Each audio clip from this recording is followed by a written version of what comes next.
Hey guys, ECRG here, back with another video. Today I'm doing an article review, and the article is titled, "Can a New Partnership Solve the CRA Shortage?" Now I know a lot of people that watch this channel are interested in becoming CRAs because of just the great overall experience, the ability to travel across the country and make good money while you're at it as well.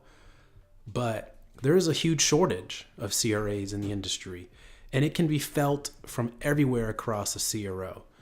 I used to be on studies where they just could not get CRAs. They would have a couple CRAs on the study, but they needed many more to conduct, SIVs, site initiation visits, and pre-study selection visits.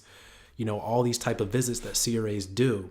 They just did not have enough to get them done. So what happened is the CTLs would have to step in, or even sometimes a project manager would have to step in and conduct these visits just because they could not get enough CRAs.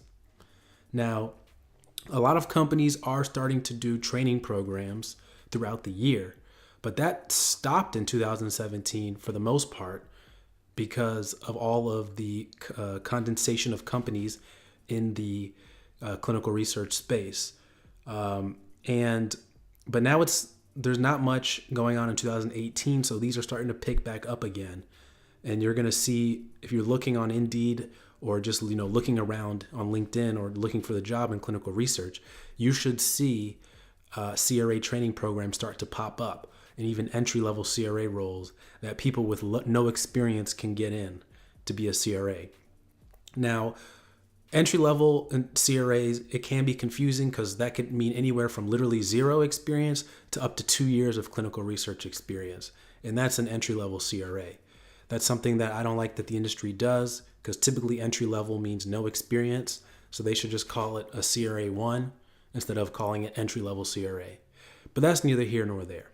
Now, this article provides a unique perspective on how to help solve the CRA shortage. So we're going to dive into that right here. So they're saying essentially that the CRA shortage is pretty much a self-fulfilling cycle, because if you don't have a lot of CRAs, it makes more people want to be CRAs because of the inflated salary. And because there's not enough CRAs to distribute the workload, there's going to be a lot of people that are going to be overworked by that increased workload, and then they jump. You can jump anywhere to any company pretty much. Any company is always looking for experienced CRAs at all times. It's been that way for decades now. But every company, because of the growth in the industry, every company is looking for experienced CRAs. So you never have to worry about a job after you become a CRA, because someone else will take you. Even if your reviews aren't bad, even if you're just a mediocre CRA, you can get a job.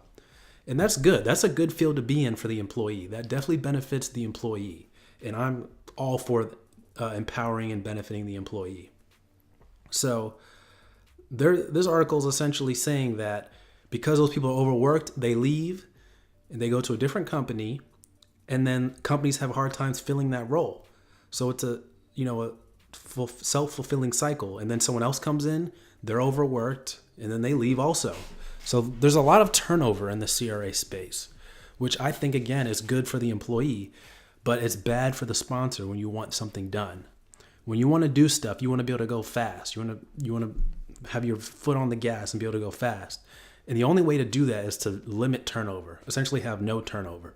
So that's frustrating to sponsors when you're trying to get stuff done and you're just constantly changing up the team.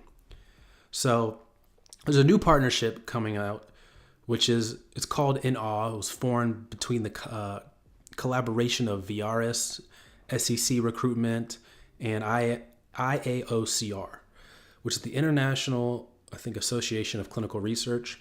And I'm familiar with that organization because I have heard that they are starting to do more accrediting of monitors, as they say in this article.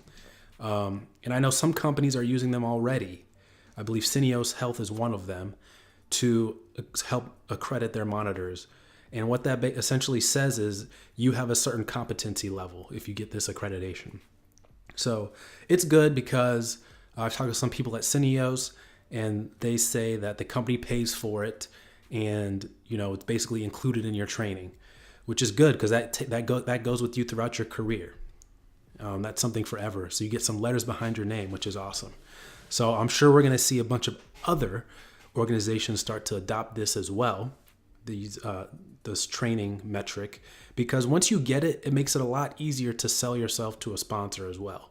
So sponsors like it because obviously they want somebody with experience, but really what they're trying to focus on, this new organization, is competency. So you can see right here, In All will offer a comprehensive early talent service that selects candidates and develops CRA competencies in them. The problem with the industry has been that sponsors want people with experience, but just because you have experience doesn't mean you're actually good. So what they're trying to focus more on now is competency. How good are you? Because somebody who's been doing it for a year could be better than someone who's been doing it for 3 years. There's talent to this, just like in everything. So, like they say here, they generally want to hire people with 2 years of industry experience, which is true. And, it's been a problem, as they're saying. I didn't even realize this, but, rapidly growing industry, and they've seen retirement of experienced CRAs. So, I guess once they get up there in age and they don't want to be on the road as much anymore, they're retiring, which is good. I know CRAs that have been doing it for 15, 20 years. And, eventually the road life gets boring. It gets tiring. You get burnt out. So that's interesting. And, it's interesting that they're going to the college level too. And I think this is a good skill. A good tactic, because people in the age group, millennial and younger, man, they just want to travel. And so CRA, they want to travel and have impact. So CRA is the perfect job for them, because they're going to love being on the road in those early years when you have not many commitments. And, that's just pretty much what it is.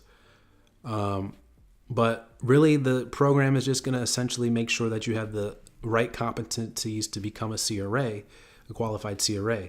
And they're going to place you in positions that have been unfilled.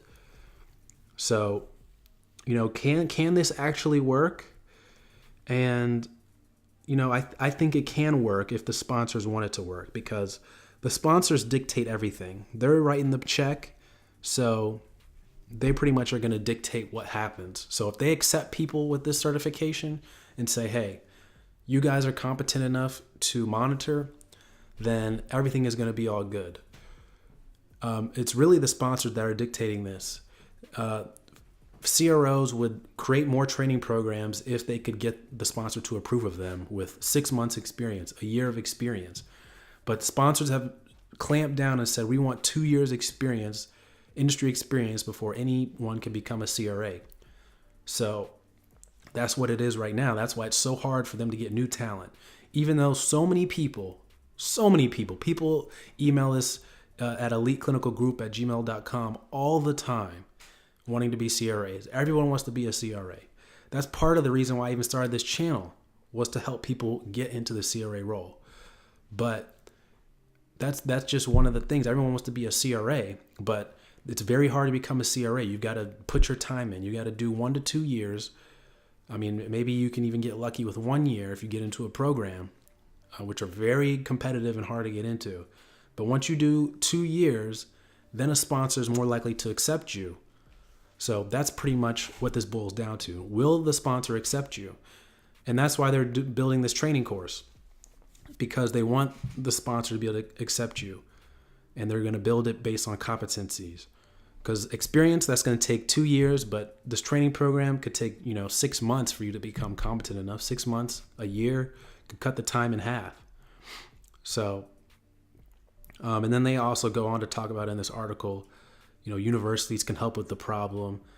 I noticed that my university, big science and engineering university, and there's a lot of biotechs and pharma companies in the area of the university. Never once at the university did I hear about CRA or anything else other than dental school, nursing school, a little bit of PA in there, and medical school. That's all I heard about. I didn't hear about any chiropractic or podiatry. No, nothing. All I heard about was literally dentist, nurse, doctor, and a little bit of physician assistant. That's it. And then if it wasn't for a friend, then I wouldn't have even heard about being a CRA. So it's still like a pretty secretive industry. Not a lot of people know about it. So definitely CROs and pharmaceutical companies can do a lot more in reaching out to universities and making sure that students know, hey, this is a viable career option and you can make a pretty decent living doing it. So I think that's a great opportunity as well for them to get more talent, is reach out to universities, reach out to where the next generation of talent is going to be. So yeah, so I think this is a good start. I think it will work, but I think the buck eventually just stops with the sponsors. If the sponsors want 2 years experience, they're going to get 2 years experience. This isn't going to help anything. If they're open to having less than 2 years experience, then the industry is going to open up. The CROs are going to put out more training programs for people that are under 2 years experience. So right now they're trying to make the argument that competency is more important. So if they can get people that are competent and build them up to be competent to become CRAs, then they're going to pitch that to the sponsor and see what they say. But if the sponsor says no, then I firmly believe this will not work. It all just depends on how open the sponsor is to this. And, rightly so, they do want people that are experienced because they're paying a lot of money for these monitors. Think about it. You're paying flights, and these flights aren't booked well in advance. These flights are booked, maybe a few weeks in advance at most, a couple weeks in advance at most, traveling all around the country. So you're not getting great deals. So, they got to pay for that. Then they got to pay for the hotel. CRAs don't stay in like Motel 6. A lot of times they're staying in the W. They're staying, the Hilton downtown, Doubletree. They're staying in nice places. Then you got to pay meals and all that stuff. Then you got to pay the actual cost of monitoring. So, a lot of these CRAs are making $70,000 minimum and up. Upwards of $125,000, $130,000, $140,000. So it's not cheap to finance a CRA. And imagine if you're financing the whole team, you got 4, 5, 6, 7 CRAs on the team. That can add up quickly for a sponsor. So they're fine paying the money because a lot of these companies are multi-billion-dollar companies, making $20 billion, $30, $40 billion a year. So they can finance it, but they definitely want to make sure that their money is well spent, that they are getting the best monitoring and the best data from their clinical trial as possible. So that's really why the CRA is so vital, and they want to make sure that they're both competent and experienced. So actually, me just even saying that, that's probably where their sponsors are eventually going to go. They're going to say, okay, we want to make sure that they're competent, but why not have both? Why not have someone that's competent and experienced? Why do we have to just settle for someone that's competent? So obviously the best people are going to get paid, the most competent, and the most competent are going to get paid, and the most experienced are going to get paid the most as well. But because we're in that shortage period, this group of people are trying to make the push that, hey, competency can sometimes override experience. So I'm gonna post this link in the description box so you guys can read the article yourself. But I thought it was an interesting read. Hope you guys enjoyed it. As always, if you want my take on one of these articles, you can email me the article at eliteclinicalgroup@gmail.com or post it down below in the comment section, and I can do a review. I like reviewing these articles just because I get other people's perspectives, not just my own, but you can get my perspective on their perspective, if you understand what I'm saying. All right, guys, I'm out. Email me eliteclinicalgroup@gmail.com. Peace.